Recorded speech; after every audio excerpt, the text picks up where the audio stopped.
What is going on, everybody? I am 87% sure that we're live across all the multiple platforms that you guys catch the scope on. And we are here for episode 49.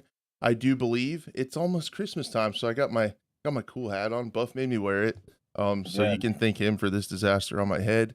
And man, it's gonna be a really fun show. I am joined on my right, your left. BuffNerd Gaming co-host is here. What's up, man? How's it going, guys? Good to be here. And then we are incredibly honored and thankful to have Auntie on here from all the way, stayed up late at night over in Finland to join us to talk about a game that we're incredibly excited about. I'm incredibly excited about learning how one person is able to put all of this stuff together on schedule. How are you doing, sir? I'm doing great. Thanks for having me. So glad to have you and excited to talk about everything. Buff, have you been okay? You been good over there? Doing good. I got see if I can get my head out of the way. Christmas tree. Can you guys see the Christmas tree? Got it going. Nope. Wait. I see it in my mind. There it is. There it is. Okay, yeah. Christmas tree. I've got some lights up, getting the whole setup going. You guys see my numerous bodybuilding trophies there. And yeah, doing good, man. So we're getting there. Looking good. Auntie, how's the weather in Finland? I'm curious. I waited to ask until now because I'm curious. Yeah, actually, we had a semi-snowstorm, or at least bunch of snow last week, but now it's back to the old dark gray wet Finland. So all the snow has pretty much gone to wet and rain. So you're going to get your feet wet. It looks like it, and that's kind of the look and feel you get from the game too. And I know you said you kind of model it after some real world locations over there, so we'll definitely get into that quite a bit. I'm sorry, I'm just caught up on this because being in different places of the world, as someone who does not travel that much, I'm always curious about it. What's the temperatures like this time of year? Because you're in winter, so like how cold does it get? I can only unfortunately say in Celsius, so hopefully that's fine. Yeah, typically it's maybe minus 10 degrees in the south, but it sometimes goes all the way down to minus 30 degrees. So nice. Yeah, I think every Finnish people has learned to get used to it in some ways. So it's not a big thing here if it's cold. I think we're about to experience some Finnish type weather here on Thursday, where I'm at in the States. So it's gonna get really cold and some snow and ice and stuff. So I'll get a taste. I'll get to see what it's like.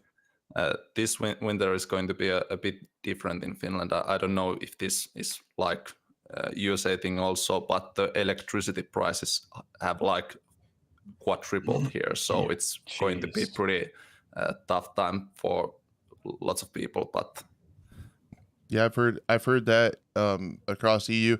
We had modest price increases, but like nothing crazy.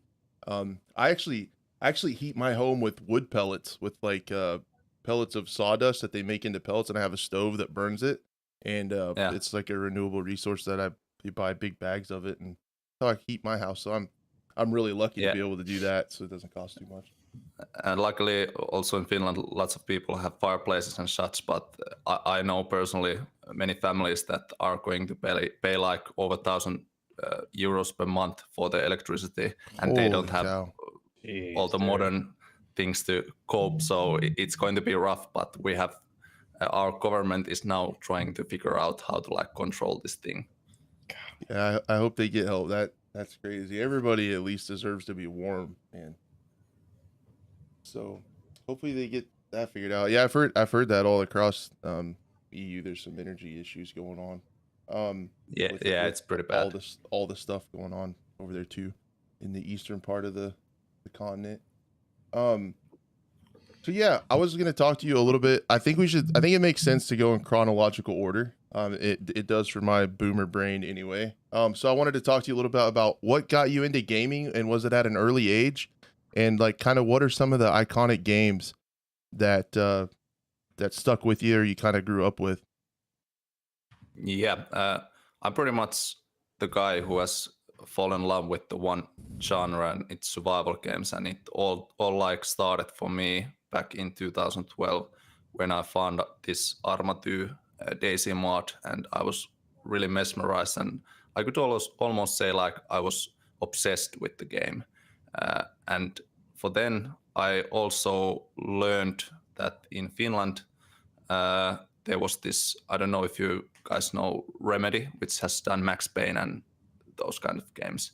So they released at somewhat same time rates a game called Alan Wake, which was this American writer and this like story-based game. And I found out that they had a like sister studio 30 kilometers from me where I lived. So I decided to contact there, and they were kind enough to let me in and basically like get my feet between the door and see that whoa, there are people who are really doing games in Finland, because back then we didn't have any Rovios, Angry Birds, Supercells, or anything like these big mobile game studios that we have now. So back then it was kind of like risky in somewhat to even consider following this game journey path. But Arma 2 Daisy mod was like the turning point for me when I decided that I want to learn how to make these cool survival games. And but after that, I think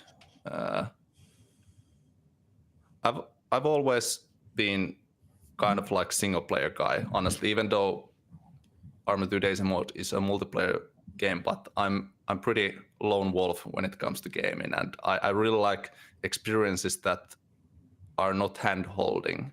For example, in that original Daisy mod, I absolutely love situations where you were in this huge open world map. There was some road sign which said something in Cyrillic alphabet, and you don't have any clue where you are, and you have to like figure out. And there's no tutorials, online guides for everything. So I was really into games that are like hardcore games. So then, so that makes sense. That's what hooked you on, and then this game is very much in the same vein as some of those, which we'll get into a little bit. But as far as kind of the build up to it, then the way I understood it in your dev blog was you about 10 years ago enlisted in the military in Finland, and Yeah, and in Finland it's pretty different because we have this like conscript service for every male at age 18. So I was kind of like pulled to that pipeline from there, and then I got excited about this military stuff, and this game journey dream was put aside from some time, but I returned back to it maybe 2017. But other games, you asked earlier what were like inspiration for me. I was big fan of a 2D isometric survival game called Project Zomboid. I don't know if you guys have heard it, but that was one big inspiration for me. And also I like these roguelike games, also in survival genre. One was like Cataclysm, Dark Days Ahead, and those kind of games. But all my games that I love to play were survival games. that's cool. Yeah, there's something about them of that immersion, and you can just get into them and just kind of lose yourself. That's pretty special about that genre, in my opinion. Don't play a ton of them, but I have a few and enjoy them quite a bit. Are there any values or anything that you learned from the military that you kind of carried over into your like development and the way you look at things, or is there any stuff that helped you from your military service? Yeah, I kind of like analyzed this for myself a couple of times, because at first I was kind of like bitter about I lost so many good years in that military path, but when I look back to it, there's so many advantages that I got from that life. All the discipline, organization skills, stress handling, and the overall like ambition and learning how to deal with hard situations. They are especially skills that are like competitive advantages in the game industry, because most game developers are pretty tech savvy, and they don't maybe have that kind of same attitude or mindset that maybe ex-military guy does have. So there's definitely huge advantages that come from that career. I could tell. I was pretty sure that's what was kind of happening because you've just been incredibly transparent in your devlogs with like how you look at things, how you plan things, how you scope things out, and even so much as, in my opinion, you can kind of tell your attitude towards things, and it's really cool, and it really um adds a lot of validity to the project, and also I just think how you're going about things and approaching them are incredibly smart, not over scoping yourself, not going, making something that's too big that one person can't handle, but also understanding your audience and what people are interested in. Which I kind of want to talk about some of that too.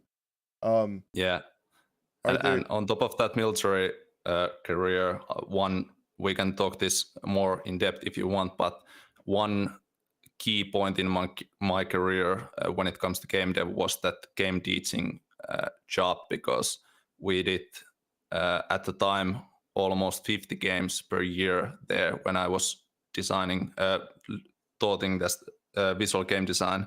So, for example, when a game developer usually finds its own niche, it usually stays there because it's comfortable to do. If you are a fan of FPS games, you do only FPS games. But if you're a teacher, you have a bunch of students that want to make car games. Some want to have puzzle games. So you're kind of forced to learn all these genres and nuances and all these kind of like aspects of game dev that you would normally not want to have to learn. So that's one key aspect of my background, which has really helped me, because 4 years of doing that visual game design teaching, over 200 games, small projects, but still that's a huge learning like pool for my background. Yeah, that's awesome.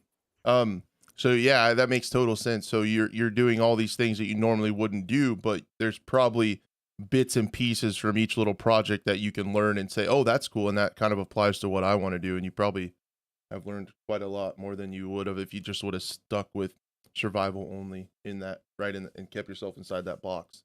That's pretty Yeah, cool. and you have this like bird's eye view when you are like mentoring students and watch how they behave, how they projects evolve, what are the like pain points for each genre. And um, although I had pretty good substance substance skills for game dev, I know all the modeling and coding and shots, but still that teaching job gave me this bird's eye perspective for game development, which is like really important to understand all the like big failure moments that students have, because they are somewhat all the same for other indie developers as well. All game developers suffer these same kind of like aspects at the beginning.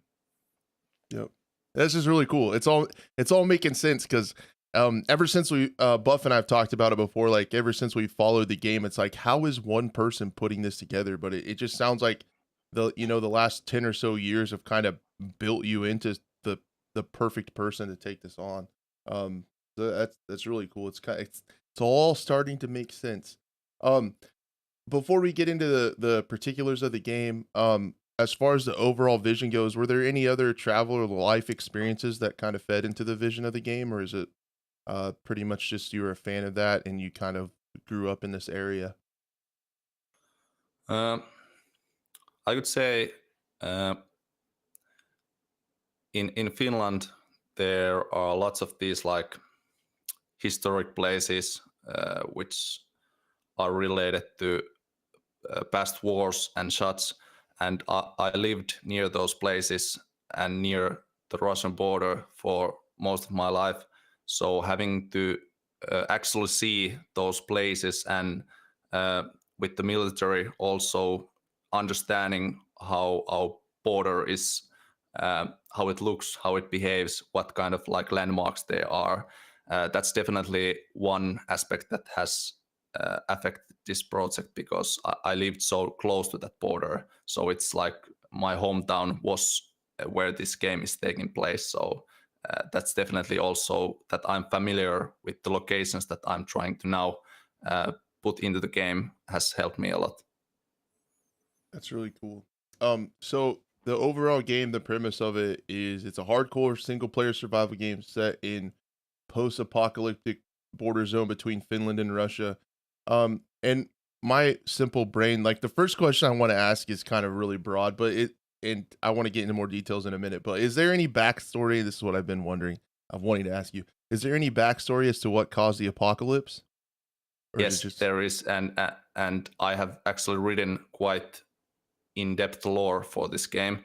But one thing that I'm kind of annoyed with the current state of the game industry that everything is so handheld and accessible, and I think it's mostly because the mobile game industry that everybody wants to show all their cards at once.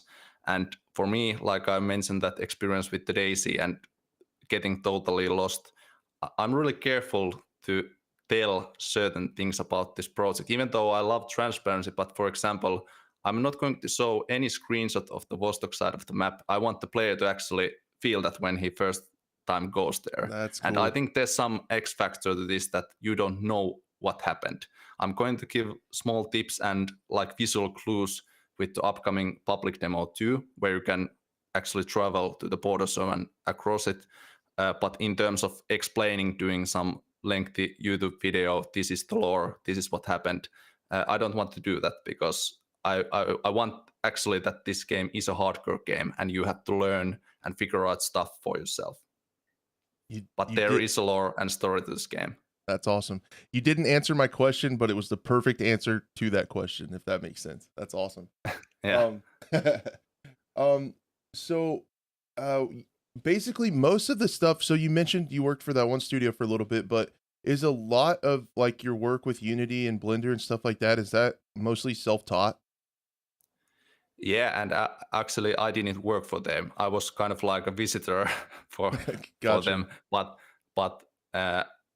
I'm kind of like uh, anomaly because even though I have spent all these years in game dev, I haven't worked for any studios. I have done 3D freelancing, selling 3D assets, doing like work for hire stuff, but I have never been inside a game studio. Meaning, actually, I full-time working there. I visited. I know a bunch of people, and I have connections to game studios, so I know how they operate. But I'm not.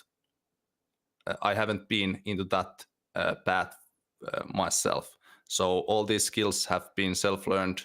No schools, no game dev jobs, just freelance stuff and doing part-time things along with the military. That's awesome. That's incredible. Yeah, anomaly would be the correct word. Um, so you talked about teaching for a little bit and how you learned in advance through that. Um, have you always wanted to work on your own to develop a game solo? And why is that if so? Yeah, back in 2012 when I first got obsessed with the Daisy mode, I already decided then that I want to make games by myself. Full-time indie solo game developer sounded really compelling, and since that I've tried to pursue this goal. And even though the road has been kind of like all over the place sometimes, I always had the goal in mind that one day I'm going to make this game that I'm currently now making. And that's, I think, one aspect also that many people don't realize, that I'm basically planning to make this game for 10 years. So when people ask, have I considered this and that, it's pretty high chance that I've written multiple design documents for all the game stuff numerous of times. And I think I wouldn't say that this is like, because many indie game developers use this dream game word, that it's their own baby and they want to protect and it's all they want to do. I don't have any intentions to make other games other than Road to Vostok, but for me, I see that this is, I don't want to use the dream game word. It's kind of like dilated, because YouTube is full of, if you search the game word devlog in YouTube, there's hundreds of making my dream game devlog 1, and none of those games ever across the finish line, if you know what I mean. So this is basically a project that I have been planning for 10 years, but yeah, maybe that rumble was kind of the answer, but yeah. No, for sure. Yeah, that makes sense. Are there any advantages or disadvantages to working solo? I can imagine maybe, disadvantages a lot of the work, but are there any advantages, like just familiarity with the entire project or things that you like about working solo on a project like this? There's multiple advantages, and the first aspect that I want to mention is that most game developers who enter this realm of making games full time, they usually like to get pretty fancy at the beginning, meaning office spaces, multiple roles, and the burn rate for some of these indie game studios is pretty damn high, meaning it's really expensive to make games. And when you force yourself in a situation that you're burning a lot of money every month, you are also going to make decisions that are compromises to the original vision, and there's always this like huge pressure behind you, because the money is the main contributor for your actions. So it's the one advantage that I want to mention first is that I want to make this solo now because I can control that burn rate really effectively now. So there's no financial pressure for me to make sure that I have a team of 10 people who get paid every month. So that's one big advantage, controlling that burn rate. Other advantages are definitely on the communication and meeting stuff, because games are pretty complicated stuff to make, and especially the game that I'm making, it's so large and complicated project, and you have to understand the foundation pretty right. For example, today I was doing some attachment stuff. So if I would have multiple programmers in my team, they would all have to know the foundation of that system and how it links to the weapon systems and shots, and everything takes time. So now I can build that foundation really quickly because I don't have to teach it to someone else. So that's also one advantage.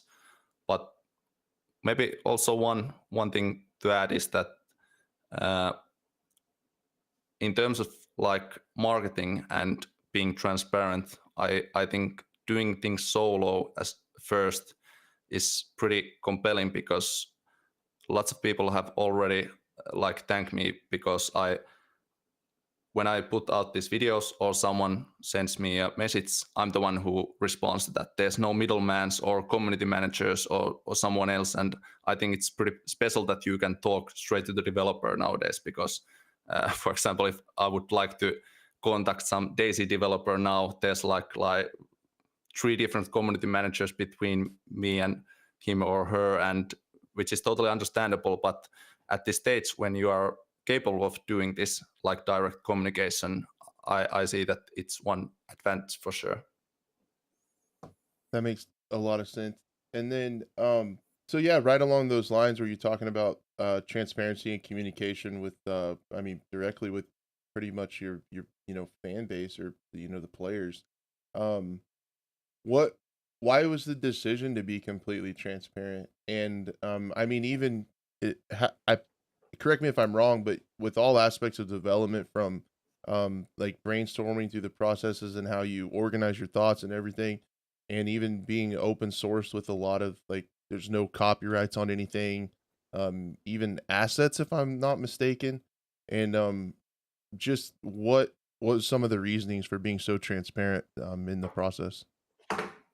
After being in this survival genre for 10 years and seeing how other titles have dealt with their successes and failures, I think nowadays there's still like big stigma to this early access survival game. And for me, I don't see any other way of getting around the stigma, but being 100% transparent, because maybe there's also one reason why that webcam isn't now showing. I'm not the guy who's like really searching for like publicity or something, but I'm not a YouTuber. I don't especially I enjoy making videos, but it's not my passion. But it's the only way to deal with this kind of project, because if it was like just basic hype towards some Kickstarter, it would be then just another early access survival game. So the communication has to be, in my mind, totally transparent. There's no other ways. I don't know if you're familiar but some years ago there was a game called Dead Matter in Yep. yeah, and that game pretty much pulled the rug from this genre and nailed the coffin, because after that every other early access survival game is pretty much within that stigma. And it's totally understandable, because as a player, if you're used to these like bad situations, I'm not saying that Dead Matter is going to always do this stuff, but there have been multiple events where the consumer has been screwed, and this has happened unfortunately too many times in survival genre. So my answer to this, it's necessary to have this kind of communication and transparency. Yep, and that's something that Buff and I have always talked about. We'd love to see from larger studios too, and I'm sure there's reasoning and stuff behind why they can't do that. But a lot of it, I think, is to that bureaucracy you alluded to of having a bunch of community managers and then more than likely a PR team. And then I know I do, and Buff has talked about it too. Like, we really appreciate that kind of transparency. It's super cool, and I've always, as someone who's just pretty much enjoyed games, but I have like a kind of a mechanical mind, I always want to know how stuff works. So being able to see like the sneak peek behind how a game is put together is a real treat for me and for likely a lot of people. And it's also really cool just to know what you're getting in a product, and still at the same time, I think you're doing it in a really cool way where there's still going to be a lot for people to discover when the game does release. You know, what's in the Vostok zone and what does it look like, and why did I get here, and figuring all that stuff out. So there's a lot of transparency, but at the same time, I think there's a lot of stuff that's going to be really fun to find out when the game does release and get farther down the line. And one thing to this transparency is also that, I don't know why, but somehow demos are nowadays, for me at least, it feels that nobody does demos anymore. Meaning, like, demos are something that happened a long time ago, and it was like the norm for game industry. But it's now pretty rare that somebody goes this multiple demo route that Road to Vostok is doing. And I don't know why, because I think demos are the best way to like fully to show what you're doing, because making videos is smoking guns and mirrors, but having a playable demo is something that you can't fake. So I think that's one key aspect if you want to be in this survival genre. Some kind of demo is the best way to get rid of that stigma and showing what you're working.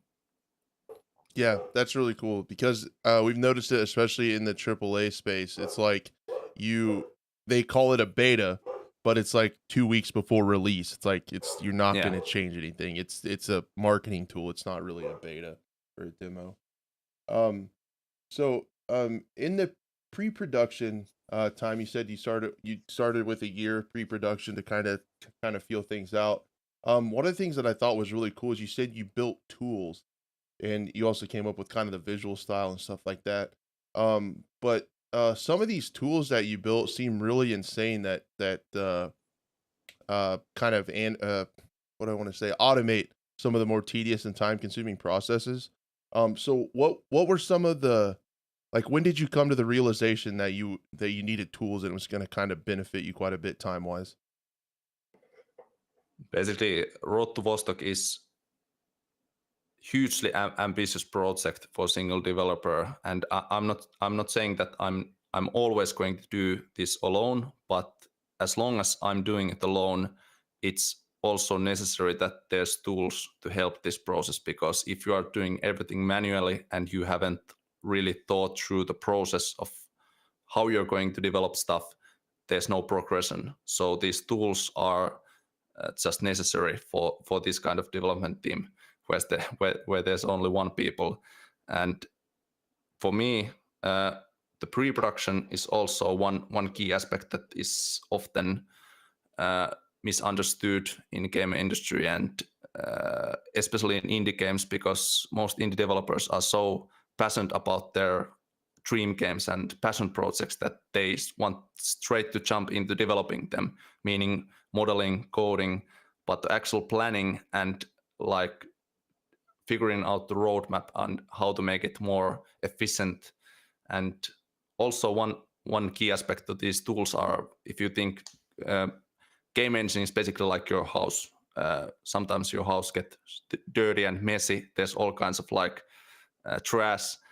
These game engines, they have thousands of files, and if you don't plan how you're going to keep your house clean and organized and develop different routines, then you're screwed, because for a project like Road to Vostok, it's so big, there's so many files and systems and data types, it needs these tools and systems in order to make this happen.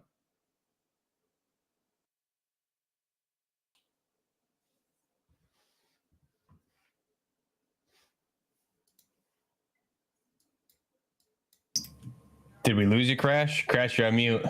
Test. I'm muted. I'm here. Ah, there he is. Okay. Production team. I'm gonna get him fired. That's why I'm here, man. That's why I'm here. Yeah, you just saved the program. I'm gonna fire my production team. They're so bad. Yeah, so I would like to get into some of the mechanics of the game just a little bit. Not spoil anything. Kind of talk about some of the stuff you've already mentioned in the dev blog a little bit. When in your first introduction dev blog, you talked about zones quite a bit. And I really didn't think of these as like a huge gameplay mechanic, but when you think about it, it can be. So if I'm not mistaken, you have Area 5, which is kind of a safer zone, and then a border zone in between, and then on the east or right side of the map is or another area, not necessarily linear like that, but is Vostok on the other side of the border, which is a high risk area.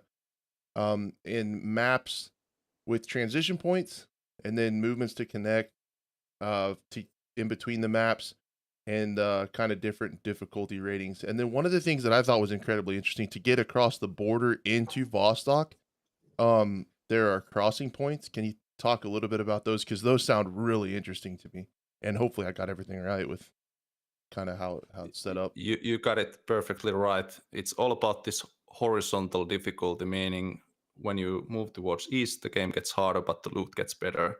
And the main selling point of this game is this like mysterious permanent zone. Consider like Stalker the zone, but in Stalker you are already inside the zone. So Road to Vostok is trying to portray a scenario where you start outside from the zone and then you enter the mysterious zone. But these crossing points are basically like different kind of gameplay mechanics in order to get across, and I've already kind of revealed some of those. For example, some crossing points require different skills from the player. Some require movement skills. For example, there's minor platforming, for example, broken bridges where there's risk of falling down and you have to like maneuver some old planks and rust metallic structures and so on. So that's one option for you. And one other crossing point might be, for example, you have to use boat, and in order to get that boat working, you need gasoline. And if you go through the sea route, there's certain risk of getting caught and so on.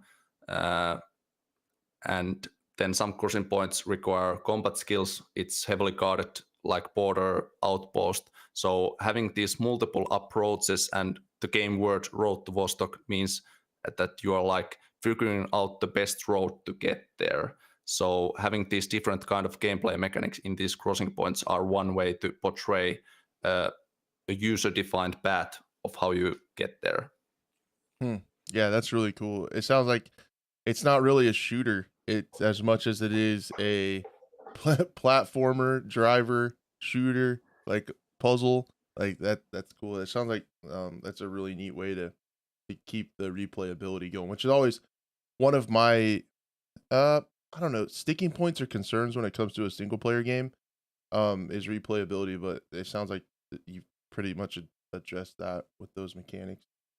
Yeah, and my background is, I think here's one like advantage, because when I was doing the teaching job and when I mentioned that I get to learn all these different genres like vehicle mechanics and all these like other genre stuff. So those crossing points are basically my way to implement my skills from those other genres to this FPS survival game. And even though they are like really minor in the full scope of the game, I think it's cool to have something like that in a survival game. So it's not just like wandering in a forest and shooting and doing looting. So there's like these unique gameplay points that you have to choose. That's really cool. Buff, did you have anything before I continue to blabber? Or I was just gonna ask originally, like, how long was your military? How many years were you in the military for originally? Yeah, it's kind of like separated into different segments. In Finland, there's this conscript service. I started there, and the minimum currently I think is 4 or 6 months, but I stayed the whole year and became a platoon leader. And after that, I went basically Finnish Defense University, which is, I think it's West Point is your equivalent to that. Yep. And I was there 3 years, and it involves some like apprentice or job like practice part when you actually move to the like the troops that you're going to work with. And after the university stuff and that like practice period, I was little over a year, if I remember correctly, at full time employed as a lieutenant. Nice. In Finnish military. So combined 1 year conscript, 3 plus years in university, and plus 1 year in active duty. That's awesome. And then the other question I had, which crashed me, not to rain on your parade, you might have had the same question, is for a lot of the weapons that you're adding to the game, were those, I'm sure you had hands-on experience with some of those, but for the other ones, did you design all those models yourself and bring them in, or did you go out in real life and get hands-on experience with them to see how they handled? Yeah, weapons is kind of one of my pain points currently, because it's something that I can't fully implement to the level that I could with my skills.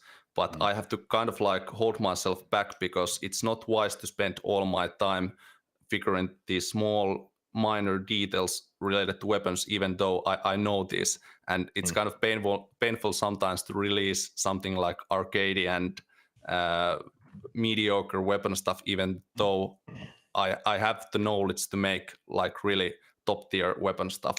But in terms of weapon models, I currently use this technique called kit bash, which means that I use 3D models that I have already owned from doing game dev 10 years, and I also purchase 3D models and I combine them and retexture in order to make like new variations.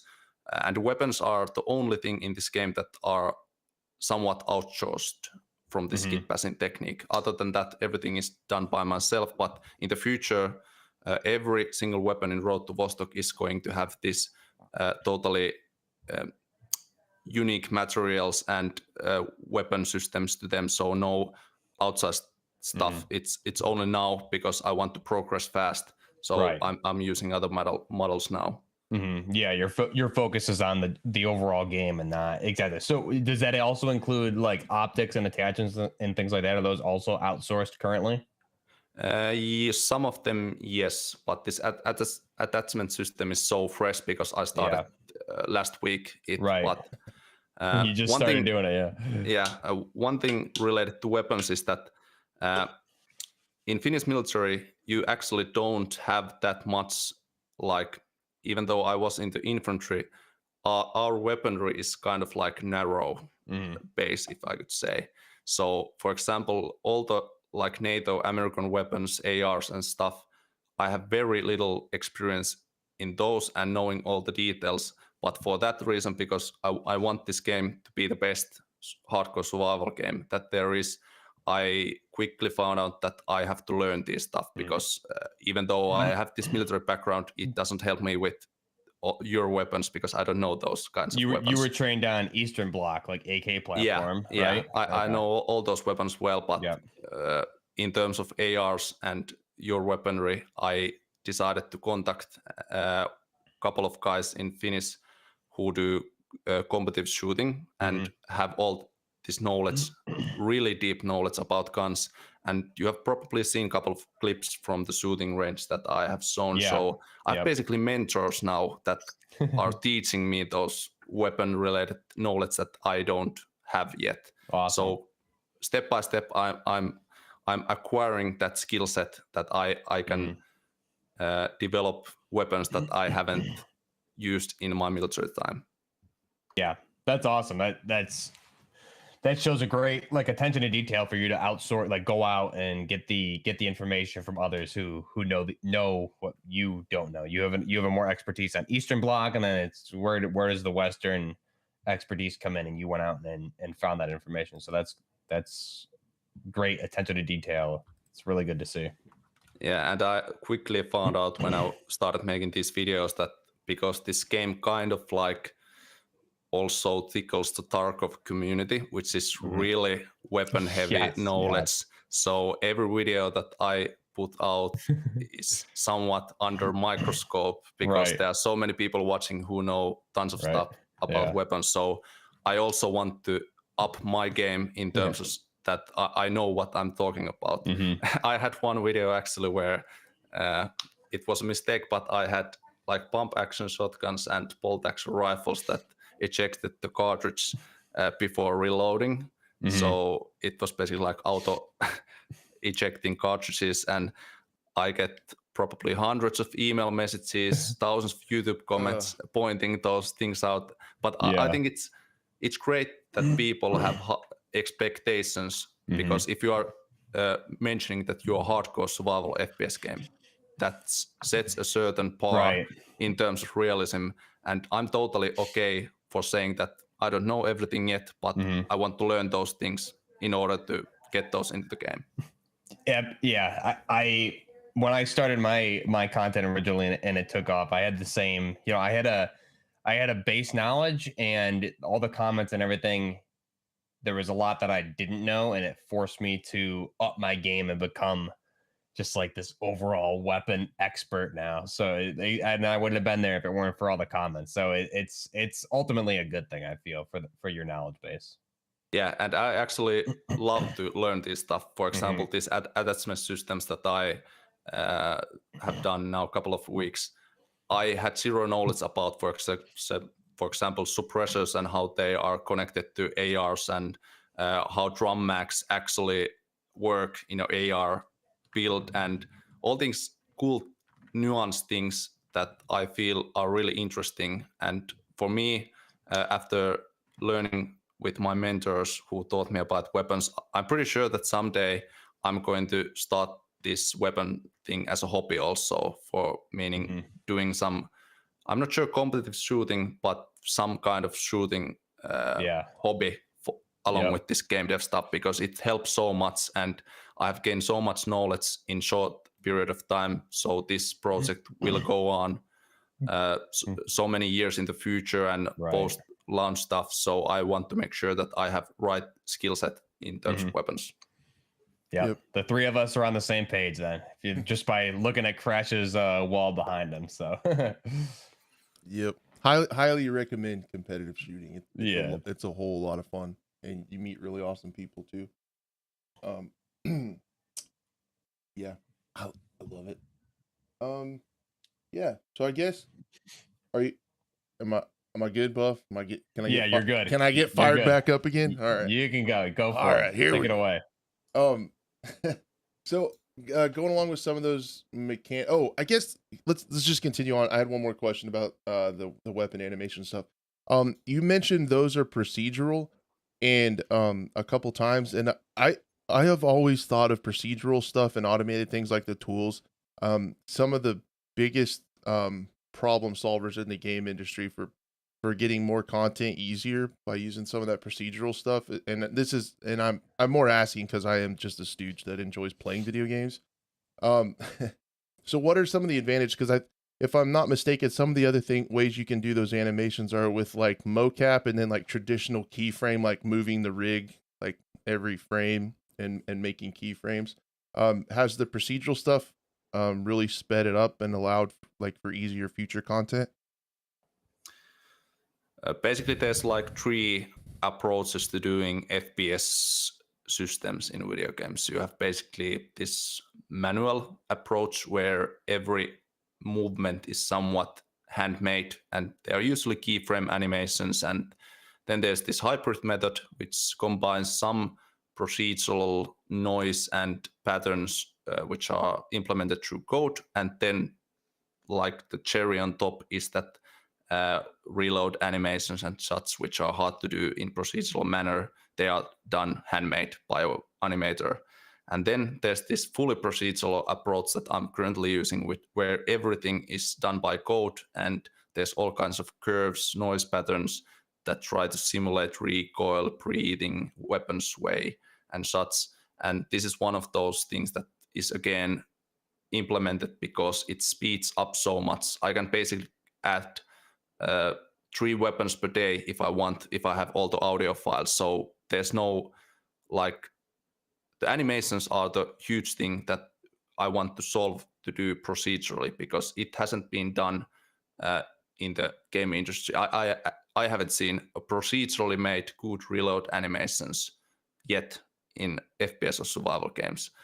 I'm sure that there's some that I'm not familiar with, but at least in the big scope of things, it's a norm that weapon animations are done by hand.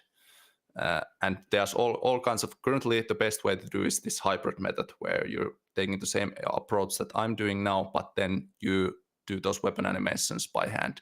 But I want to try, because I have a couple tricks in my sleeve, to do those totally through code.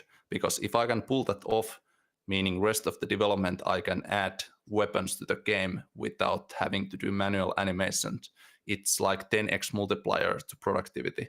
It's That's hard to awesome. do realistically, because if you think about finger rigs and bones that are associated with 3D models, they're so intricate and little movements to them. It's hard to control those all with code. So it's easy to do those by hand. For example, taking a front grip of the gun requires a bunch of small finger movements, but I want to try to do that procedurally as well. I think it's one fun challenge for this project, that can I pull that off, meaning I sometimes publish a video which showcase some cool weapon animations, and some comments say, oh, you hired an art animator or somebody, even though it's true code. So I try to pull that off. Yeah, and I mean, yeah, it's yeah, already well on its way, because I mean, even in the demo, I thought the animations were really good. Um, And in the demo, the cursor arms were totally static. All that move was the weapon. But now, last week I implemented arms IK, which is based on this inverse kinematic stuff, where the bones move dynamically with the gun. So now there's all realistic arm twist and move, so no awkward rotations, and it add a whole level of dynamics to the game already, even though it's totally procedural. So I think the next demo will be my like showcase for what can be done in procedural manner. that's really cool, because yeah, then you'll be able to. Yeah, sounds like the initial setup is hard, but if it works out, then adding guns and content later on will be a breeze. That's really cool. Yep. What are some of the things that you focused on with the shooting mechanics, and some things I'm thinking of, like realism versus accessibility, and details versus overall feel, and kind of like when it comes to, I guess we already talked about inertia and reload, but like, are you? I was thinking, and I guess accessibility versus realism. I mean, in like recoil, there's Yep. a lot of, you don't want, if it feels too realistic, it won't feel fun to play. So like, how do you kind of look at those things? My first like thought around this was that I want to try to do this like skill-based system where when the character starts, it's kind of like the hand placement is poor, the recoil is hard to control, and there's this like linear curve where you use more guns, the recoil and the weapon skills become better, the hand grips become more tactical and so what. But I quickly learned that there's all kinds of like problems with this approach, because for example, if you're implementing specifically a bad recoil for the player, even though you have this cool idea that you are not familiar with guns, so the recoil is bad. It's pretty annoying to someone if the camera shakes too much, and there's all these like physical real life problems that comes with it. So currently I'm trying to find some middle ground to this where it's realistic, but there's some skill still tied to it. But to be honest, I'm pretty just swaying numbers right now in order to get that good production flow, and all like optimization and like figuring out the correct values for recoils, horizontal, vertical, weapon kick recovery. I have all those variables in place so I can dynamically change those, but I don't want to get too hung up with the numbers right now, because the main thing is to get this project in a state that it's fun to play, and then I can make this like really hardcore and realistic in terms of recoil and weapon stuff. So it's kind of on the side burner now, but I have all those systems in place so I can modify those numbers when I want to. Cool. Yeah, sounds like good. Sounds good to me. So then one of the things that I thought was really interesting was the core mechanics that you mentioned, and you have them broken down into 2 priorities. The priority 1 was movement, shooting, looting, and AI, and then priority 2 is medical, shelter, trading, quests, crafting, events, survival, and challenges. What was if I guess you don't need to go into too much detail, but I was just curious kind of what your thought process was in grouping these and their importance. And the other question I had, well, I guess answer that question first. Sorry, I don't want to bombard you. The ideology is basically this, that at first my job is to make fun looter shooter, and after that I'm going to make a survival game. And it's just logical that, because the most things that you are done, for example in DayZ, what you do in that game, even though it's a survival game in every way, you move, loot, shoot, and basically that's your core game loop. Most of the screen time is related to these tasks. So I think it's logical to like emphasize these specific priorities first, and after that you can add those cool survival mechanics like fishing, cooking, and stuff. So it's just logical in my mind to do things in this way. And I also released one video that kind of like implied or referenced this same ideology, which is called Order of Implementation. It was in this Devlog 4 game design video. And having this knowledge in which order to implement things in your game is super important, because one thing that most of indie games students and developers, because they're so passionate about their project, they want to implement all the cool stuff right away. And it's totally understandable, but if you're implementing stuff in not logical order, it usually leads to like backtracking. And you have, for example, if I want to make those hand animations now, I hire a 3D artist to do all these fancy weapon animations for me. In next week, I'm continuing my attachment system, and there's going to be all kinds of tweaks and modifications to these systems. So those hand animations are going to be redone, and there's all this backtracking if I implement things in wrong order. So I have this game design document that I did in this 1 year pre-production for Road to Vostok, and basically each system in the game, whether it's fishing, shooting, medical stuff, it's already planned out in which order I want to implement specific sub-features in order to avoid that backtracking of the development, because it saves huge amount of time if you know in which order you want to implement things.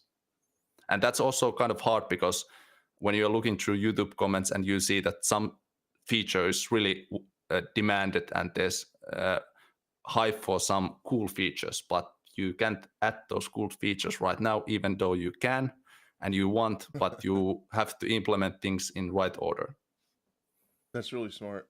Yeah, that makes sense. And that takes really much discipline, because, for example, Road to Vostok in my skill as a game developer is like under my skill level. The graphics, I could do much better graphics in Road to Vostok. The coding practices and architecture is really easy for me. So this whole project is like thought that it's easy for me to do, but then it's really tempting to like show your skills in some part. For example, if I want to add co-op to this game, I could probably do that within a week and showcase some huge YouTube video and highlight that I'm this masterful developer and I added this thing in a week. But that would ruin the project for some other aspects, so I can't do that. And for example, the graphics, I could do really high AAA graphics for the game, but that would slow down the production. So having the discipline to like underperform in order to have production speed is kind of hard sometimes, because you are not doing as your full skill level. But that's why this project is going so fast, because each development task is so easy for me currently. Yeah, but I mean, you have to look at the whole scope too, in my opinion. You can't. Yeah, I don't. Yeah, no matter how like what I've seen already and like the whole scope of it, I don't. Yeah, it's still incredible. I don't know what you mean by. Yeah, but like doing it's better. honestly one thing that I struggle sometimes. It's not a huge deal, but for example, the graphics. I thought visual game design. I'm familiar with all the like AAA techniques, how to get photorealistic graphics, but I can't add those to this game because it would kill the production speed. So having the discipline to stick to one specific rules and guidelines in order to make sure the production goes fast is it just requires discipline. Oh, yeah, for sure. And maybe you can see my screen, maybe you can't. That was like my next question. Talking about the photorealistic and not using the PBR textures that you mentioned. I learned stuff from your videos. Yeah. I thought the graphics looked awesome, especially in the demo. Have there been any challenges with it, or has it been kind of a breeze? I know you use procedural stuff in that, and I also want to, it's not really a question, I just want to commend you on how well optimized the demo was. Usually when you play early access or demo games, it's like low frame rates, frame skips and jumps and stuff like that, but I mean, I had great frame rates the whole time, and I love frames. So were there any challenges, or was it pretty straightforward in building the environments? My current approach, even though I praised the production speed term previously, but currently there's no procedural. Like most of my artistic stuff that I currently do is based on these photo textures, which are taken me actually traveling to these places, and those take time to do. But game development is sometimes like I mentioned, the game engine is your house. You want to live nicely and you want to have fun in your house and be comfortable. If I would, the way I do graphics currently is not maybe the most efficient way, because there are all these kinds of tools and techniques and libraries that would probably make the graphics and environments more quickly. But I decided that in order to get this authentic feel and having the performance that the demo had, I chose this route where I use really simple old-fashioned technique and these photo textures that I project to the surface. For example, if you play Modern Warfare, some modern FPS games, you look at one prop or object, it probably holds maybe 5 different texture maps, even though there's like compression channel packing techniques, but most modern game assets are pretty complex in terms of their shaders and textures. but Road to Vostok uses only simple low poly models and simple one texture material setup, so it's pretty fast. But in terms of environments, I really enjoy traveling to these places, because when you're doing this game dev stuff alone, it's pretty hard if you just sit down on your computer all the time. But actually traveling to these abandoned places, having the experiences to see those old historic stuff, and there's huge inspiration, motivation boost for me as a developer in that. So I chose this route, not just for the simplicity, but also I maybe sacrificed some speed, but I gain some motivation, because traveling to these places and doing environments like that is really fun for me. Yeah, that's cool. Just a quick side question: when you go to those places, are they on like parks or public lands, or do you have to get permission from landowners to go in and check out these places, or how does that work? I was curious. It varies. Some places require permits, and it's actually kind of funny, because I have had permits to like break into houses, meaning they are city owns them, or some public organization owns them, and they are a fan of this project, and I have had the permission to break into those. But when you're a game developer, you are not used to like what if the door is closed? You have to break a window, climb in, and do all this like bad stuff. But it's so like, it deviates so much from the daily just coding and doing 3D models on a computer, when in the other days you are breaking into houses and doing this urban exploration. It's just so much fun. And the demo doesn't represent the level of authenticity that this game is going to have, but the public demo too, when the environments are in the level that are in those photo textures, I think that will be the point when people start to see it. Whoa, this guy has actually been into these places, and these look like those in the photos. Wait, so it's gonna look even better? Yeah, a lot of more. I don't understand. That that's awesome. Yeah, that's gonna be really cool. Are most of the assets like custom? I feel like a lot of them are. You showed in one of your devlogs where you built the lookout tower Yep. from a low poly model, and then used the photos to put the texture on there. Or is that the way you did most of the assets, or all of them, or kind of like rough what percent? Yeah, I have a really specific answer to this. The only outside assets from the game are the rock model, one tree model, and one log model, which is crown.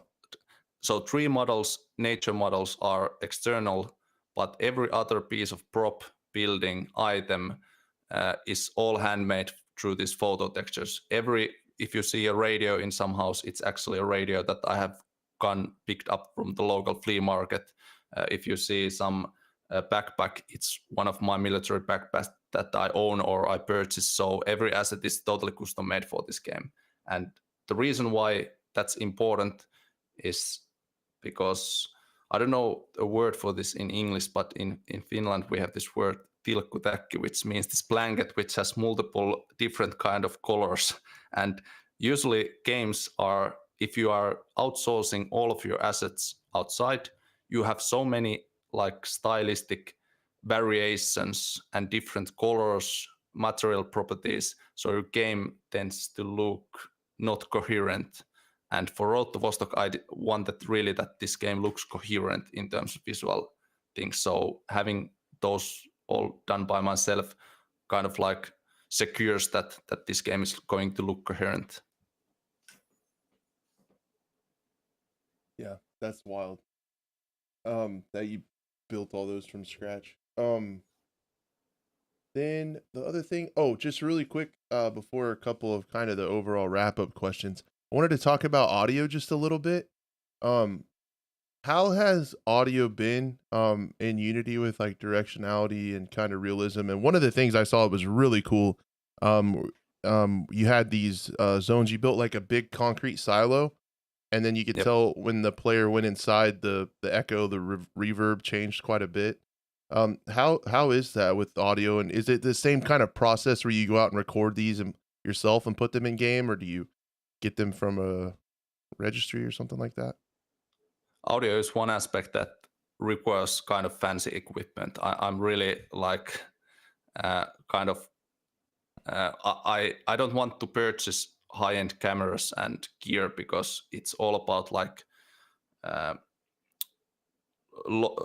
for me it's important that I have low bar for going to this place. For example, all the photos is taken with my sub 300 smartphone. There's no fancy camera or lighting or any of those stuff that require carrying, weighting, organization, and so on. So, but audio is kind of difficult because good weapon audio, for example, it requires pretty high-end equipment, multiple microphones to record those sounds, range days. So I think audio is something that will need external help for this project because I don't have the skills or even probably the motivation to learn all the like audio equipment stuff. So one thing that I'm going to invest some of my money that I won, for example, one of the business competitions, and for example, the Patreon guys, they are helping so much with this project, and all this money I want to put back into project and hire maybe like world-class weapon audio guy for that. But in terms of like reverb zones and those that you mentioned in the video, those are pretty easy to do in code because they are usually just filters to some audio sources in the game engine. But in terms recording the audio, that requires pretty high-end equipment and skill set to do that. That makes sense. I know some games struggle with audio in the Unity engine that I know of. And it's so important. For example, this dangerous journey narrative that this game is going to have, and this Vostok side, which is supposed to be this mysterious, and all this like speak about hardcore game, it requires really realistic sound profile, and this game in my mind deserves that extra level of immersion in terms of sound. And if I can hire that guy who can get to that next level, I'm more than happy to spend money on that because this game it requires that amount of good audio, and I can't produce that myself. Maybe I can produce until the public demo too, but for early access and the future commercial versions of the game, it would require somebody to do those audio for me.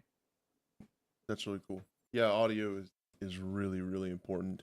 And even if games were don't look as good, sometimes the audio just takes it over the top, in my opinion, when you have a game with really good audio.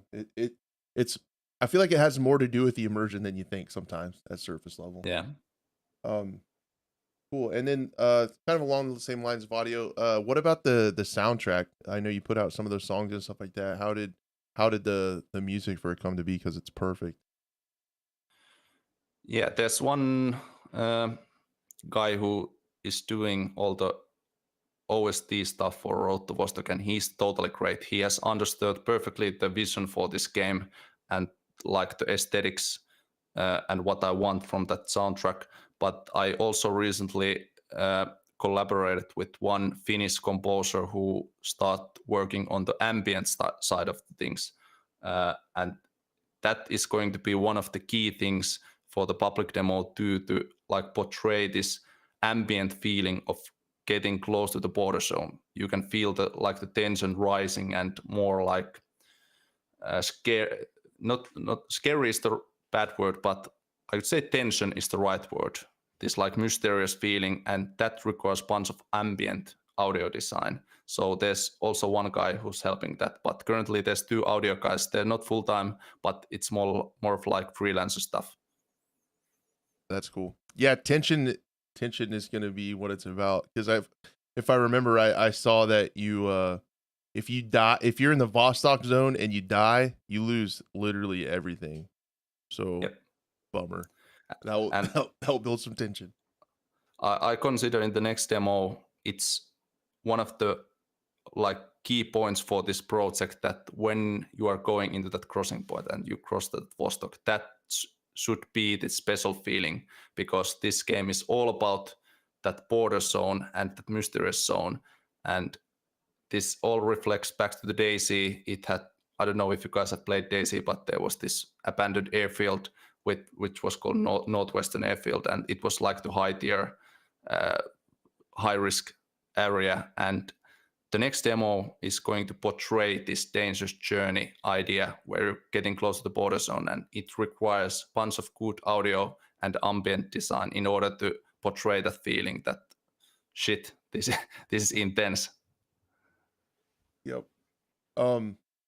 So yeah, that lines up perfectly with what I kind of wanted to talk about. So we talked about, before you started making the game, how you went through that process, and now kind of where we are now presently. You just had a playtest on Steam, and it went awesome. I thought I was very impressed with. There was like one little bug where you had to restart the game and then it worked. And you said in your video over 250,000 players checked it out. Currently, I think it had over 300,000 downloads and probably 240,000 players. Wow. Yeah, congrats. That's amazing. Yeah, but I think this kind of like shows, because I spent a whole year in that pre-production, and I spent so much time learning if there's a demand on market for this game, because I researched all those stalker communities, Tarkov communities, and I've been part of this survival genre for 10 years. So I think that demo kind of validated this hope that I have, that there's a demand for this kind of single player game, because when you're announcing that you're making a single player game nowadays, I'm pretty sure that I can say for most developers, you are thinking, does anybody play single player games nowadays? And especially in survival game genre, where the dominating games like DayZ are multiplayer games. So there's a specific risk you're taking with single player approach first. But I think that demo kind of like validated me that my time in pre-production and understanding the core audience, what they want, all those stalker modding stuff and experience that I had, that this demo showed that yes, there's a demand for good hardcore single player survival game. Yeah. And the one that actually delivers on what they say they're going to do.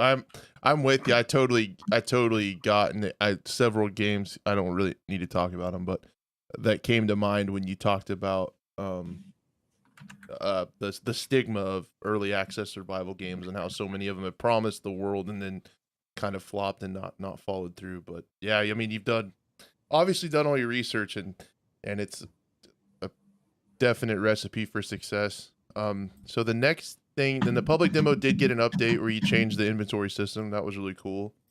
And then no, it did not yet. I have only basically uploaded those development builds to Patreon. So each month I have done a rework for some systems. First month I did the whole inventory system totally new. Then I did the equipment system, clothing layers. Now I'm doing the attachment system, and each month the Patreons get test.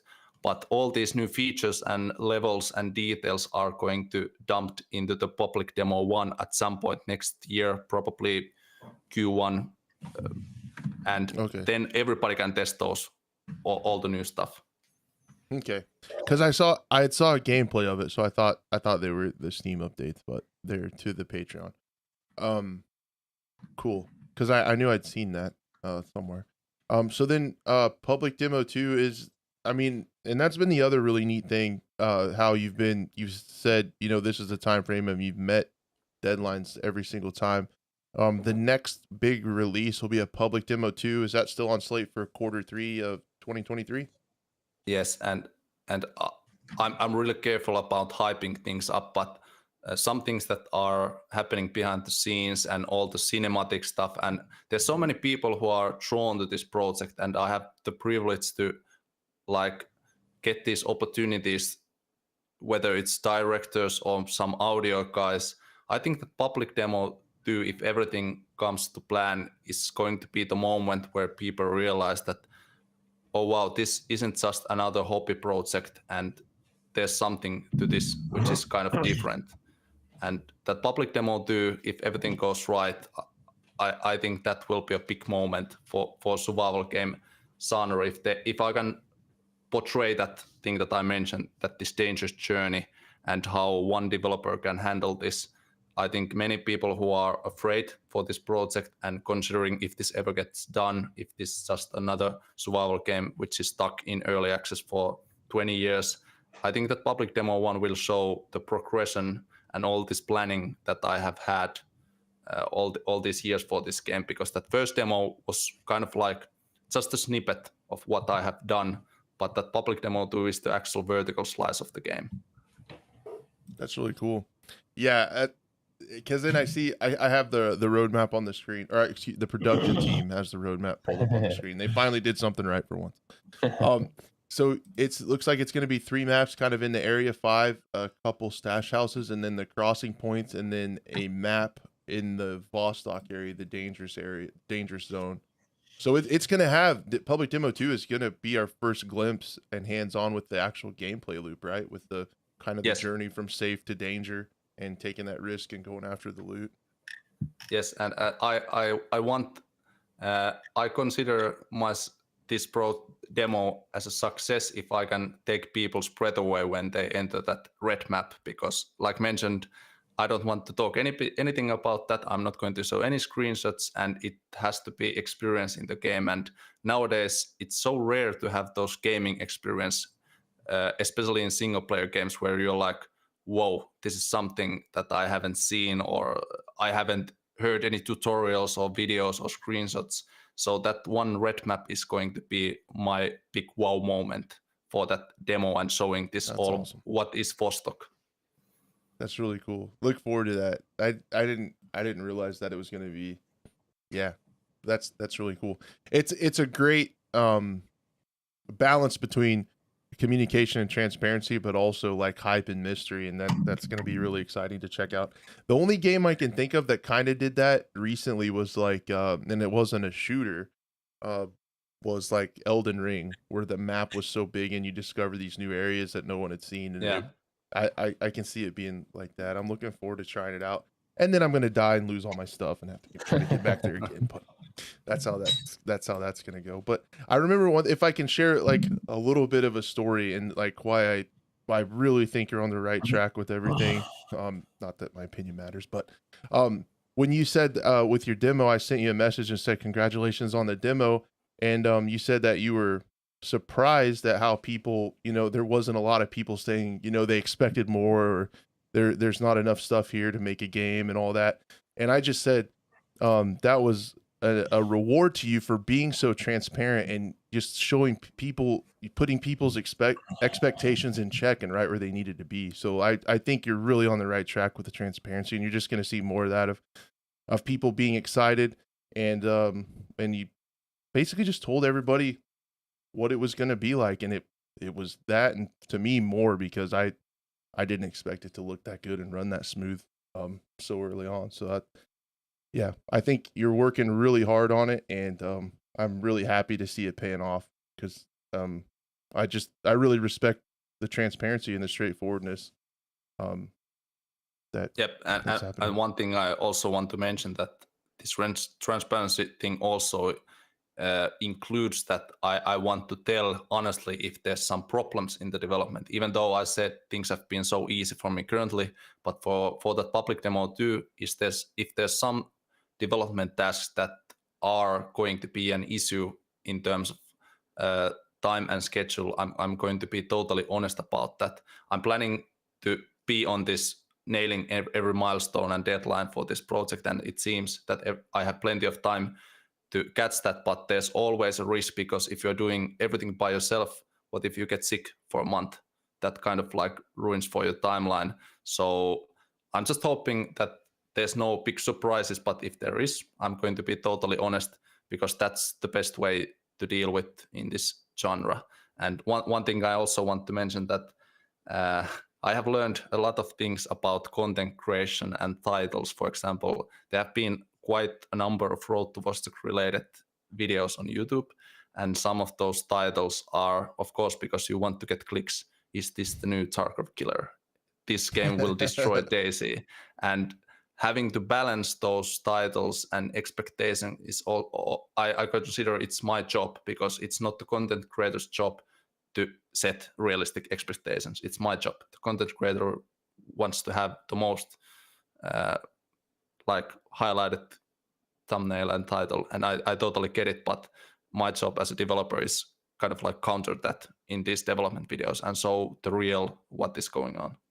Yep. I think the positive feedback that you've seen is the proof that you're doing a good job with that. And yeah, the state of YouTube and how to get people to check out your videos is a whole nother podcast probably. But yeah, Yep. It's kind of frustrating sometimes with how clickbaity you have to be to get, if you just want people to watch your video, but that's just that's the nature of it.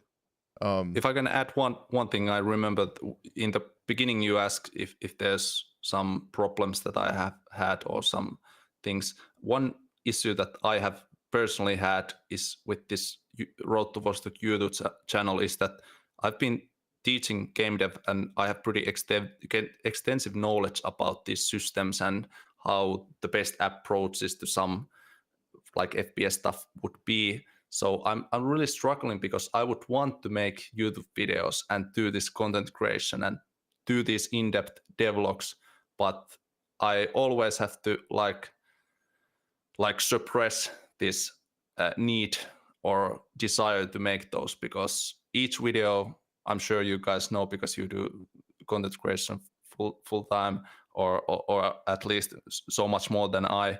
So I'm really struggling sometimes because now I'm just doing these small development updates, which are great and transparent, but I would want to do more videos and show some knowledge that I have, but currently there's no time for that. So I must think some approach to this which is sustainable and how I can kind of like feel the need for these desires to show some of the stuff that goes behind the scenes, but maybe I figure out something. Yeah. So I think that'd be a really good transition for you after, obviously you have your priority right now, but you're establishing yourself very, very well. So transitioning to the tutorial type videos at some point when you have the time would, you're already going to have a decent amount of folks that are very, very interested in it when that time comes. So that's really good. Yep. And not just only tutorials, but for example, the attachment system that I did last week. There's so many cool nuances to this that I have seen many new developers struggle with, and just showing some few clips how it works behind the scenes and doing this like small devlog video about this is Road to Vostok attachment system. Here's how I designed it. Here's the implementation. Here's the modular design for this different attachment types and how to approach it in indie favorable way, meaning it's fast, no much manual stuff.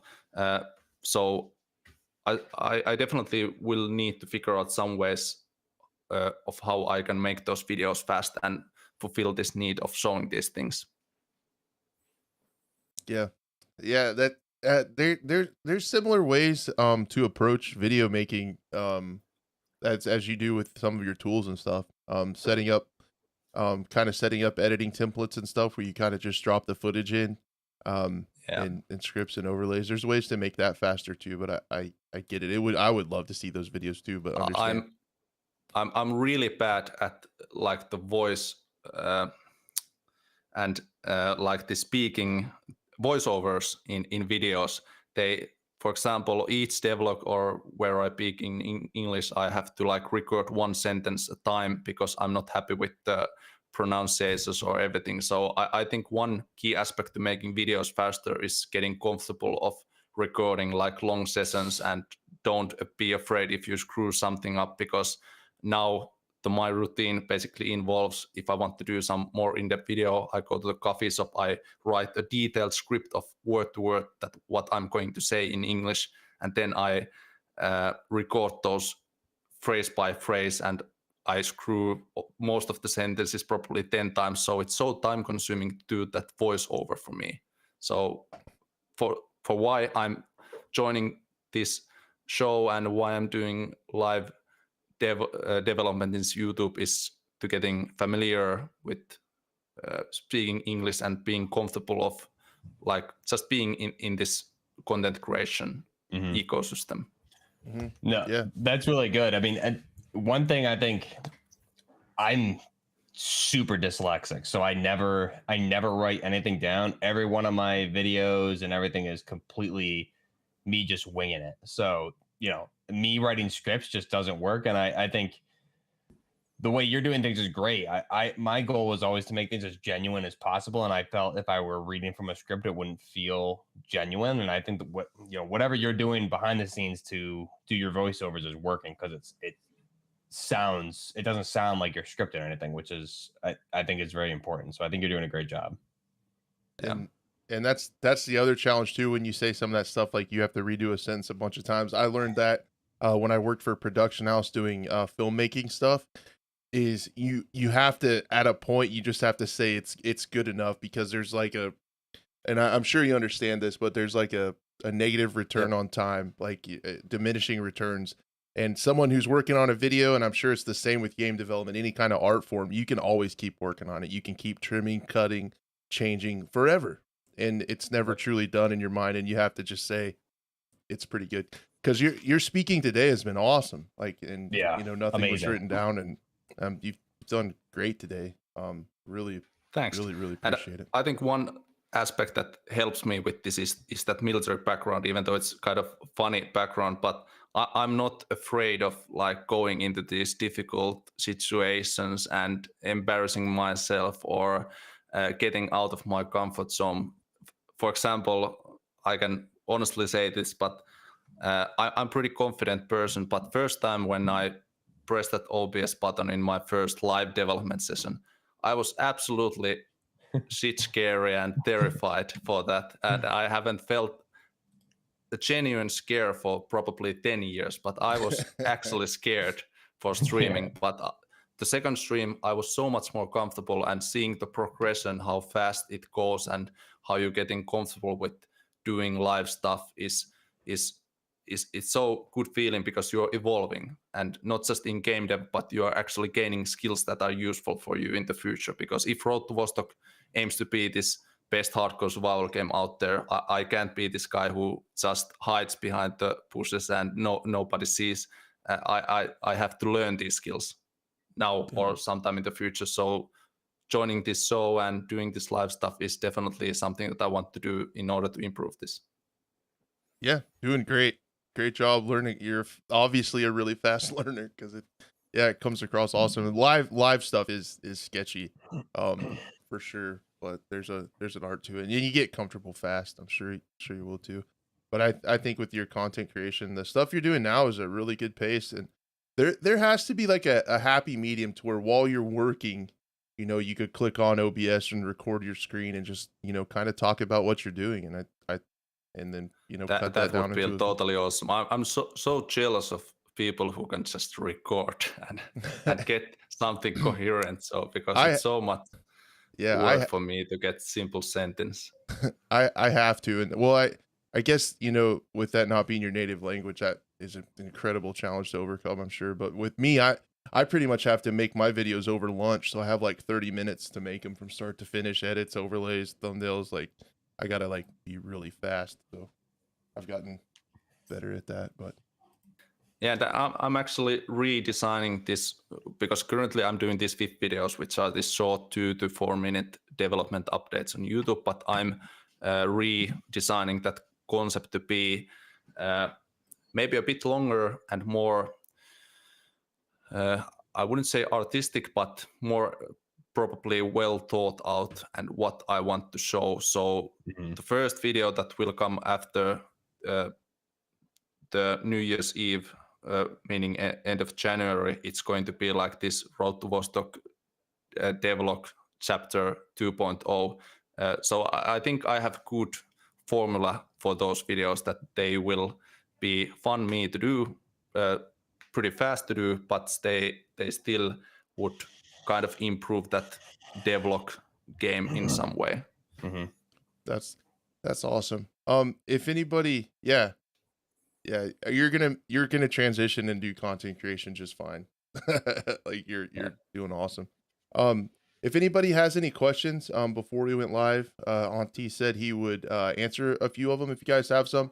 While we're doing that, I just wanted to say wherever you're listening to this, on YouTube live now or the VOD or listening to the podcast platform, in the show notes or in the comments or in the description are all the links to where you can find him. The Road to Vostok projects, Patreon if you want to support. Another awesome way you can support is wish list on Steam to stay updated, and that's for free. The demo is for free. You can check that out on Steam. All those links are down in the description wherever you're watching or listening at. So definitely check that out. Were there any questions, Buff, that you had from during the time? Yeah, I don't want to take. I grabbed two that I found. The first one, I'll just throw them both at you really quick because they're pretty straightforward. The first one was how many extracts? Like, what are they? I know you covered boats, cars. So someone was asking what are all of the extracts currently planned, and then the other one was how do you get access to the demo? The first one, the basic extracts are within the map, and they're called transition points. And the most common transition points are just like roads, paths, but there's some more exotic like tunnels, and some require different vehicles. For example, there's old moped, there's boats, there's one truck that could be used for smuggling yourself, which requires certain items or trading value in order to access those. So some of the so-called extractions, transition points will be more exotic and require some items or tools or value, but most of them will be pretty common, which are always accessible, like roads, paths, and so on. But in terms of those crossing points, they are a whole different thing. Those require different, unique gameplay mechanics. Great. Okay, that's good. What's the second question? Yeah. How to get access to the demo? Yeah, someone was just asking how do you get access to the demo? They were curious. Do you have to be a Patreon? Is it free, etc.? Yeah, it's totally free. It's on Steam. It's pretty obsolete, to be honest, currently, but it's totally playable, and you get to experience a small snippet. But the project has gone so far from the demo, but there's going to be some level of updates to the demo in early next year. But if you want to play it, you can play it today. It's on Steam. Cool. Great. Are there any? We had another question. Is there any chance of in the future doing maybe co-op or adding other players? PvE. You know, it's going to be PvE mostly, but is there a chance of co-op or even multiplayer PvE in the future? Co-op is actually something that is already tested in this game, and many systems have been designed in a way that it's compatible with co-op systems in the future. So I would answer strong maybe to co-op, but it's just a matter of order of implementation. But I could see this Stalker-like experience would benefit from co-op stuff in the future, even though this project has been heavily titled as a single-player experience now.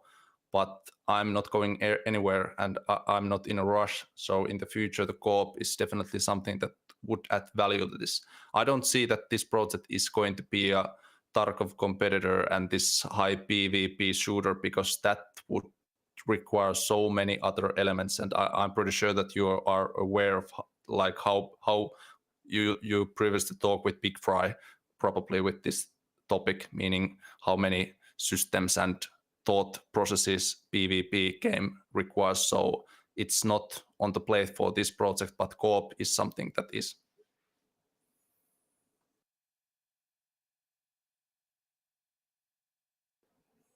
Did it lose you? Fry or Hello? Buff, you got me? Yeah, we're good. We're good. Okay. We're good. I thought my audio's been weird on my computer, and I think it cut out for a second. Are there? Oh, this is a really good question. Are there any more details on the winter weather tease? Does it involve more than snow and paint on surfaces, or will there be like changes to the audio, like a winter soundscape as well? It changes everything.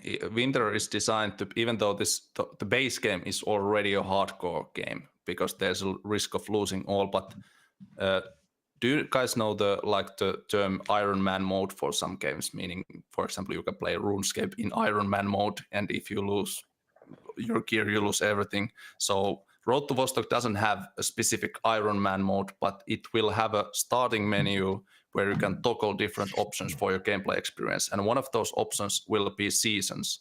And if you toggle that option, it will actually give you seasons, including winter, and that winter changes everything because each system that I have designed for this game is already taken into account that, for example, all the clothing will have insulation modifiers,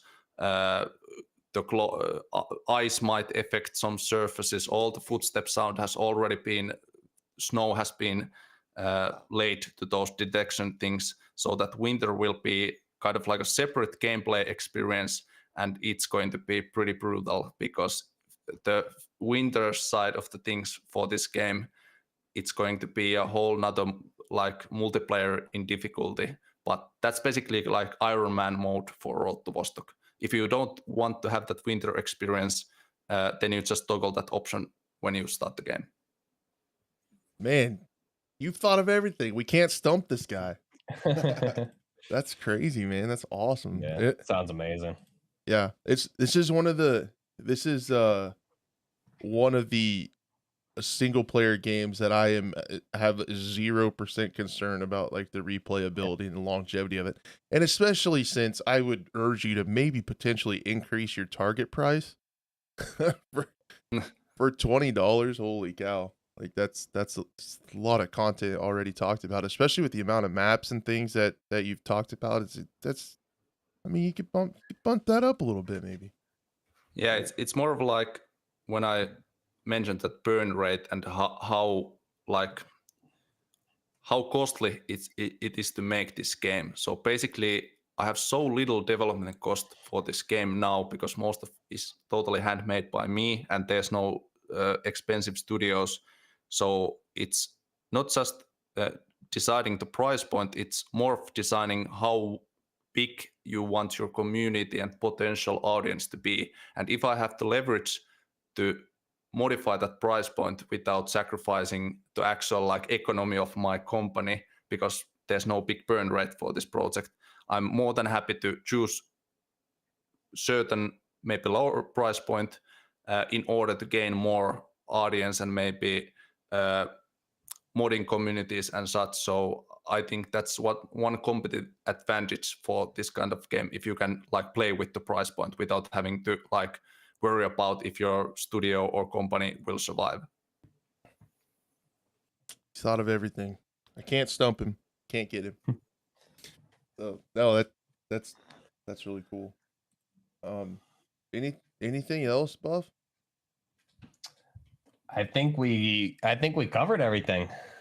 A lot of good questions there, and he had an answer for everything. You're right. Yeah. I mean, it's super impressive that you're just one man doing all of this, and I think we've said it on the show a lot. It's I mean, you're putting AAA studios to shame, to be honest. So I'm really excited to see where this goes. I guess that is a question. What are you gonna do when EA and Activision try to hire you and get you to run their studios?